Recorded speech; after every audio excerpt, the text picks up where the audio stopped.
السلام علیکم ورحمۃ اللہ وبرکاتہ۔ وعلیکم السلام ورحمۃ اللہ وبرکاتہ۔ صاحب آپ ماہر شادی ہیں، ماہر معاشیات ہوتے ہیں، ماہر زبان ہوتے ہیں، تو آپ کو پوری دنیا میں ایک مثالی طور پر پیش کیا جاتا ہے کہ آپ نے 1 2 3 اور 4 تک یہاں ماشاءاللہ شادیاں کی ہیں اور اس کی ترغیب بھی دیتے ہیں۔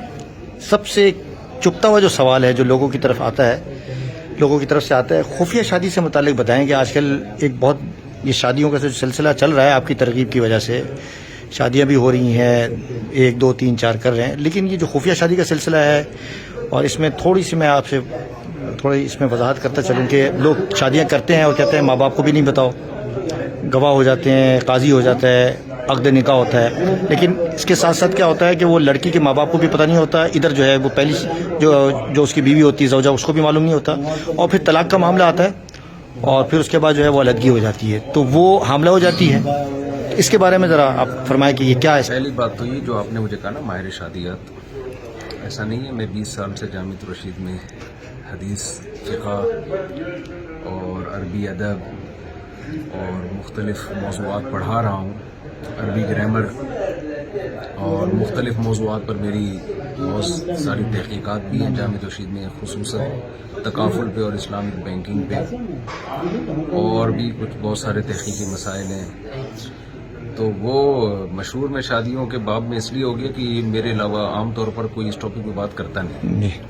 تو میں یہ مطلب نہیں ہے کہ میں ماہر کوئی شادیات ہوں ٹھیک ہے نا، ایسا نہیں ہے۔ کتاب آپ کی ہے نا اس پر؟ تو میری تو تکافل پر بھی ہے، اسلامک بینکنگ پر بھی ہے، وہ کوئی پڑھتا ہی نہیں ہے، شادی پر لوگ پڑھ لیتے ہیں، تو اس لیے وہ مشہور ہو گئی۔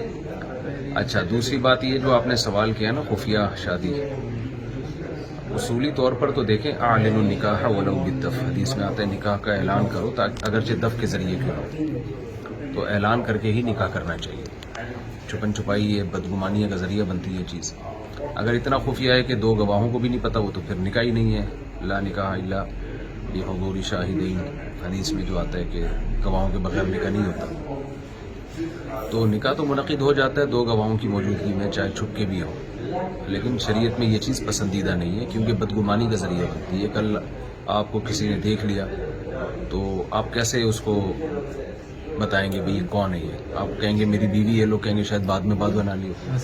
نبی صلی اللہ علیہ وسلم اپنی زوجہ کے ساتھ موجود تھے، تو آپ نے صحابی کو بلا کے کیا فرمایا کہ یہ میری زوجہ ہے۔ صحابی نے اس کے یا رسول اللہ آپ پر کون بدگمانی کرے گا آپ؟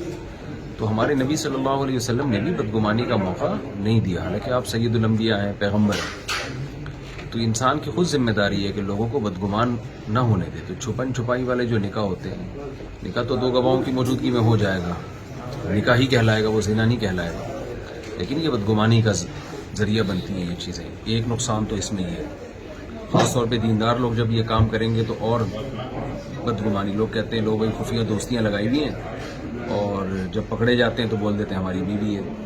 تو ایسا کام نہیں کرنا چاہیے جو بدگمانی کا ذریعہ ہو، ایک بات۔ دوسری بات یہ کہ اس میں بیوی کے حقوق عام طور پہ ادا نہیں کیے جاتے ہیں۔ میرے بہت سارے علم میں ایسے نکاح آئے ہیں کہ لڑکی نے لڑکے سے چھپ کے نکاح کیا، اب چونکہ فیملی انوالو نہیں تھی، خاندان انوالو نہیں تھا، تو کیا ہوا ہے کہ بعد میں مرد کا دل بھر گیا، اب وہ جان چھڑانا چاہ رہے لڑکی سے۔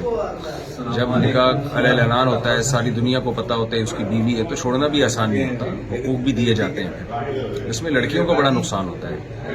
وعلیکم السلام۔ اکثر ایسے جو کیسز آئے ہیں نا سامنے، تو اس میں دیکھا یہ گیا ہے کہ لڑکیوں کو نقصان ہوا، مرد نے پھر جو ہے نا جان چھڑائی ہے، اس کا دل بھر گیا تو وہ پھر اس کو بیوی بوجھ لگنے لگتی ہے، تو اس میں عورت کا بڑا نقصان ہوتا ہے۔ بعض دفعہ یہ ہوتا ہے کہ حمل پھیل جاتا ہے۔ السلام علیکم۔